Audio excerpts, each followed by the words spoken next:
ଶ୍ରଦ୍ଧାରୁ ଜ୍ଞାନ ମିଳିଥାଏ, ନମ୍ରତାରୁ ମାନ ମିଳିଥାଏ, ଆଉ ନିଜ ଯୋଗ୍ୟତାରୁ ସ୍ଥାନ ମିଳିଥାଏ।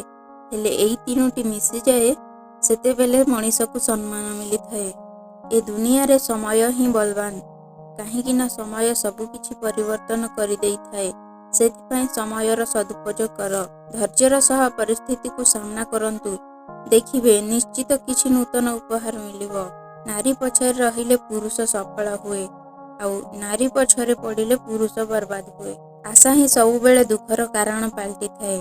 ସେ ଆଶା ଟଙ୍କା ପଇସା ପାଇଁ ହଉ କି କାହାଠାରୁ ସ୍ନେହ, ଶ୍ରଦ୍ଧା, ବିଶ୍ୱାସ ଓ ଭଲ ପାଇବା ପାଇଁ ହଉ। କିଛି କରିବା ସମୟରେ ଯଦି ଘରେ ବସି ରହି ସମୟ ନଷ୍ଟ କରିବ, ମନେ ରଖ ଭବିଷ୍ୟତରେ ତୁମକୁ ବହୁତ ପସ୍ତେଇବାକୁ ପଡ଼ିବ। ଆଜିର ଦୁନିଆରେ ସାହାଯ୍ୟ ଗୋଟିଏ ଏମିତି ଶବ୍ଦ, ଯାହାକୁ କରିଲେ ଲୋକେ ଭୁଲିଯିବେ, ଆଉ ଯଦି ନ କଲେ ଲୋକେ ଜୀବନ ସାରା ମନେ ରଖିବେ। ଟଙ୍କା ଗୋଟିଏ ଛୋଟ ଶବ୍ଦ।